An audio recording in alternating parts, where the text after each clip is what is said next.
నమస్కారం. మాఘపురాణం 12 రోజు పారాయణలోకి వచ్చాం. ఈ రోజున మాఘశుద్ధ ద్వాదశి. ముందు రోజు ఏకాదశి నాడు ఉపవాసం ఉన్నవారు, ద్వాదశి నాడు ఎవరినైనా సద్బ్రాహ్మణుడిని పూజించి, ఎవరికైనా పారణని ఇచ్చి, అంటే ఉపవాసం చేసిన వాళ్ళకి భోజనం పెట్టి, తర్వాత మనం భోజనం చేస్తే మంచిది. లేదా ఏ దేవాలయంలో అయినా స్వయం పాకం ఇవ్వటం, బ్రాహ్మణులు ఎవరికైనా స్వయం పాకం ఇచ్చి కూడా ద్వాదశి పారణ చేస్తే విశేషమైన ఫలితం లభిస్తుంది.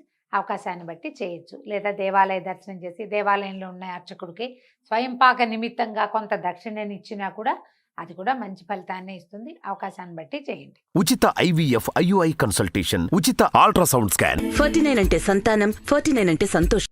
అయితే మనము ఈ ముందు దాంట్లో 11వ రోజు పారాయణలో మార్కండేయ చరిత్ర చెప్పుకున్నాము. ఇప్పుడు వశిష్ఠ మహర్షి నుంచి అనేక పుణ్యపురుషుల చరిత్రలను, మాఘమాస స్నాన మాహాత్మ్యాన్ని విన్న దిలీప మహారాజు, మహర్షి మీ దయ వలన తెలియని విషయాలు ఎన్నో తెలుసుకుని కృతార్థుండయ్యాను. మాఘమాసంలో ఏ పుణ్యతీర్థాల్లో స్నానం చేస్తే ఎంత పుణ్యం లభిస్తుందో తెలియజేయమని ప్రార్థించారు. మాఘ స్నానం విశేషమైనది. దానివల్ల జరిగిన కొన్ని కథలు చెప్తూ ఎక్కడెక్కడ స్నానం చేస్తే ఏ ఫలితం వస్తుందో ప్రత్యేకంగా చెప్తున్నారు. ఓ దిలీప మహారాజా, మాఘమాసంలో నదీ స్నానం చేయటం మిక్కిలి పుణ్యదాయకం.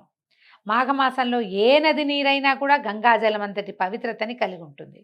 సర్వ పాపాలు నశిస్తాయి. గంగా నది స్నానం చేస్తే ఎనలేని పుణ్యం కూడా కలుగుతుంది. ఇక గంగానది యొక్క విశిష్టతను గురించి తెలియని వాళ్ళు ఉండరు. గంగానది స్నానము ఆరోగ్యప్రదమైనది, మిక్కిలి పుణ్యదాయకమైనది, పాపములని హరింపజేస్తుంది. అత్యంత ప్రవాహ వేగం కలిగిన గంగానదిలో స్నానం చేయటం వలన ప్రజలకు పాప ప్రక్షాళన జరగగలదు. దేవతలు, మునీశ్వరులు, యోగీశ్వరులు, మహాతపస్శాలులు అందరూ గంగానదీ తీరంనే తన ఆవాసాలను ఏర్పరచుకున్నారు. జీవనది అయిన గంగ అరణ్య మార్గం గుండా ప్రవహించి అనేక వనమూలికల్ని, తర్వాత మూలికల్ని, వృక్ష సముదాయాలతో కలిసి ఉన్నటువంటి అరణ్యాలలోంచి మమేకమై ఆయుర్వేద జలంగా ప్రసిద్ధికెక్కింది. దీర్ఘరోగాలతో బాధపడుతున్న వారు సైతము గంగానదిలో స్నానం చేస్తే ఆరోగ్యవంతులవుతారు, పునీతులవుతారు కూడా. పరమేశ్వరుని జటాజూటం నుంచి జాలువారుతున్నటువంటి గంగానది మిక్కిలి పవిత్రమైన పుణ్యనదిగా దేవాది దేవతల అందరి చేత కొనియాడబడుతోంది. మాఘమాసంలో గంగానదిలో స్నానం చేస్తే విశేషమైన పుణ్యం లభిస్తుంది. అయితే ఈ సంవత్సరము గంగానదికి పుష్కరాలు వచ్చినాయండి. గంగా పుష్కరాలు మనం ఆది పుష్కరాలు, అంత్య పుష్కరాలు అని వెళ్తాం కదా. ఆది పుష్కరాలు అయిపోయినాయి. అయితే ప్రతిరోజు కూడా మధ్యాహ్న కాలంలో పుష్కరుడు నదిలో ఉంటాడట. కాబట్టి ఒకవేళ ఎవరికైనా అవకాశం లభిస్తే గంగా నదిలో మధ్యాహ్న వేళ గనక స్నానం చేస్తే, నదీ స్నానము మంచిది, మధ్యాహ్న స్నానం చేస్తే గంగా పుష్కర స్నాన ఫలితం కూడా లభిస్తుంది. అవకాశం ఉన్న వాళ్ళు చేయొచ్చు. తర్వాత ఎవరైతే గంగా నదిలో మాఘమాసంలో స్నానం చేస్తారో వారికి విశేషమైన పుణ్యఫలితం లభిస్తుంది. పాపాలన్నీ హరించి విష్ణు సాయుధ్యాన్ని పొందుతారు. బొందితో కైలాసానికి వెళ్ళి పరమేశ్వరుని వీక్షించగలిగే మహాత్మ్యము ఈ గంగానది స్నాన ఫలితమేనని చెప్తారు. ముక్తి కోరేవాళ్ళు మాఘమాసంలో గంగా స్నానం చేయండి. అసలు ఇది కాదండి, జీవితంలో ఒక్కసారైనా ప్రతి భారతీయుడు గంగా స్నానం చేసి తీరాలి, ఒక్కసారైనా కూడా అదైనా. అయితే ప్రయాగ పుణ్యక్షేత్ర మహిమ వర్ణింపనలవి కానిది. ఇది గంగా, యమున, సరస్వతి నదుల త్రివేణి సంగమం. మాఘమాసమందు త్రివేణి సంగమంలో స్నానం చేసి మాఘమాస వ్రతాన్ని, పూజలు చేసి దాన ధర్మాది కార్యక్రమాలు చేసినచో నేరుగా విష్ణు సాయుధ్యాన్ని చేరతారు. అందులో సందేహం లేదు. ఈ ప్రదేశం గొప్ప విశేషతను సంతరించుకుని ఉన్నది. ఇక్కడ గంగ సముద్రంలో కలుస్తుంది. ఈ 7 జన్మాల పాపాలు కూడా పోతాయట. వేణిదానం అని ప్రత్యేకంగా చేస్తారటండి. ఈ త్రివేణి సంగమంలో వేణిదానం జుట్టు ఇస్తారనమాట. అక్కడైతే చాలా విశేషం అని చెప్తారు. ఒకవేళ అవకాశం ఉంటే అది కూడా చేసుకోవచ్చు. పైగా ఏంటంటే చుట్టుపక్కలన్నీ చాలా పవిత్రమైనటువంటి క్షేత్రాలు అవి ఉన్నాయి. అవన్నిటిని దర్శనం చేసుకుని త్రివేణి సంగమ స్నానం కూడా చేస్తే మంచిది. మాఘమాసంలో త్రివేణి సంగమం అత్యద్భుతంగా ఉంటుంది. గోదావరి దక్షిణ భారతదేశంలో ప్రసిద్ధి పొందిన నదీ పుణ్యక్షేత్రం. దీన్నే గౌతమి అని పేరు కూడా ఉంది. ఇది పడమట కనుమలకు దగ్గరలోనూ నాసికా త్రయంబకం అనే పుణ్యక్షేత్రం అందు పుడుతున్నది. గౌతమ మహర్షి తన గోహత్యా దోషాన్ని నివృత్తి చేసుకోవడం కోసం ఈశ్వరుని గురించి ఘోర తపస్సు చేశాడు. ఈశ్వరుడు మెచ్చుకొని గోహత్యా ప్రదేశము మీదుగా గోదావరిని అంటే గంగానదే ఇక్కడ వచ్చిందనమాట. ఇక్కడికి వచ్చి ఇట్లా గోదావరి పేరుని తెచ్చుకుంది. అంచేతే గౌతముని వల్ల వచ్చింది కాబట్టి ఈ నదికి గౌతమి అనే పేరు కూడా వచ్చింది. ఎన్నో ఉపనదులు ఇందులో కలుస్తాయి.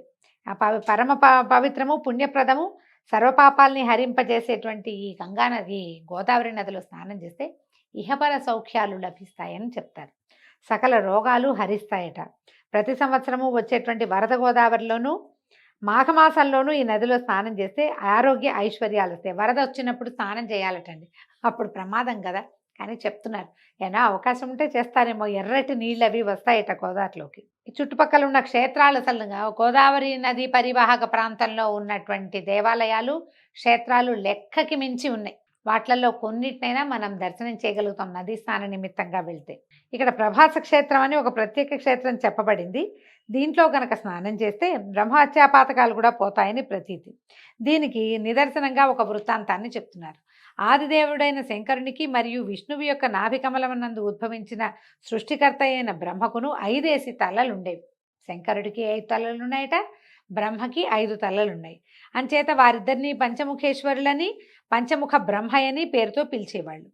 అయితే ఒకనాడు ఈశ్వరునికి బ్రహ్మకి వాగ్వాదం జరిగిందట. నాకు 5 తలలున్నాయి కాబట్టి నేను గొప్పవాణ్ణి, నాకు 5 ఉన్నాయి కాబట్టి నేనే గొప్పవాణ్ణి అని ఇలా వాదించుకున్నారు.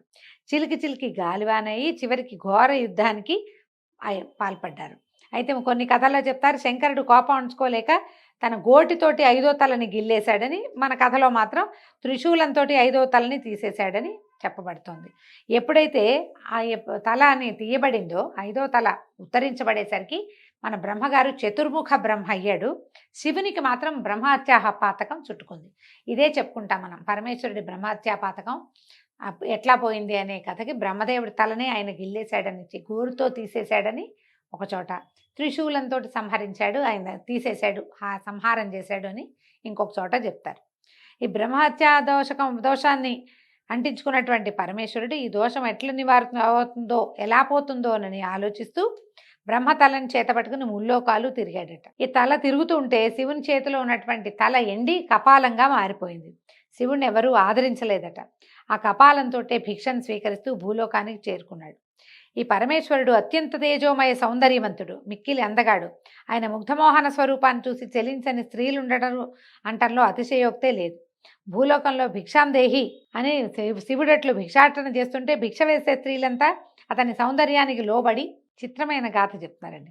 ఇలా స్త్రీలంతా ఈ జగన్మోహనాకారుడైన శివునికి వశమైపోతుంటే మునులు, ఋషీశ్వరులు వీళ్ళంతా చాలా కోపం వచ్చిందట. ఎవరి భిక్షుకుడు మా భార్యల్ని సైతం వశపరుచుకున్నారు, ఇతని పురుషత్వం నశించుగాక అని శపించారట.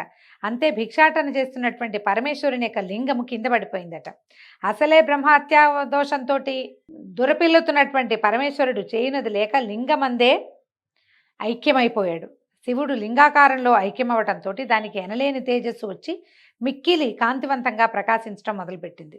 అమిత తేజోవంతంగా ప్రకాశిస్తున్నటువంటి ఆ లింగాన్ని, దాని భయంకర తేజస్సుని చూడలేక బ్రహ్మ విష్ణువులు ఏతించి పరమేశ్వరుని ఓదార్చి ప్రయాగ క్షేత్రానికి తీసుకొచ్చి స్నానదాన ధర్మాది కృత్యములను గావించి అతని బ్రహ్మహత్యాపాతకాన్ని పోగొట్టి భూలోకమునందరి భక్తులందరూ లింగాకారం నందు ఐక్యమైన పరమేశ్వరునే పూజించి కైవల్య ప్రాప్తిని పొందవలనని శాసించారు. విచిత్రమైన గాథ చెప్తున్నారు కదా. ఇలాంటి గాథలు కూడా ఉంటాయండి, కొన్ని పురాణాల్లో ప్రత్యేకంగా కనిపిస్తాయి.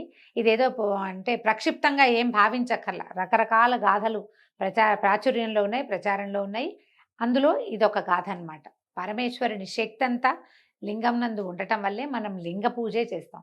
దీనికి మనం అమెండ్మెంట్గా ఏం చెప్పుకుంటాము, భృగు మహర్షి శాపం ఉంది, కేవలం లింగానికే నీకు పూజ జరుగుతుందని పరమేశ్వరుని శపించిన గాథ ఒకటి చెప్పుకుంటాం. అప్పటి నుంచే లింగ పూజ జరుగుతోంది అని. దానికి ముందు కూడా ఇలాంటిది ఒకటి జరిగిందని ఒక ఇది చెప్తున్నారనమాట. శివుడంతటి వాడే తన బ్రహ్మహత్యాపాతకాన్ని బాపుకొనుటకు ప్రయాగ క్షేత్రమందు స్నానమాడి పూజా పునస్కారాలు దాన ధర్మాది కృత్యములు నిర్వహించాడు కాబట్టి ప్రయాగ అత్యంత పుణ్యప్రదమైనది. ఇక్కడ త్రివేణి సంగమం అందు స్నానం చేస్తే సర్వపాపములు హరించుకుపోవునంటానికి పై వృత్తాంతమే నిదర్శనము. ఈ ప్రయాగ క్షేత్రంలో స్నానం చేస్తే అత్యద్భుతమైన ఫలితాన్ని ఇస్తుందని చెప్పడం కోసమే ఈ పరమేశ్వరిని ఈ లింగధారణ గాథని గురించి చెప్తున్నారండి. దీంతో 12వ రోజు పారాయణ పూర్తయింది. రేపు ఉదయం మళ్ళీ 13వ రోజు పారాయణలో కలుసుకుందాం. నమస్కారం.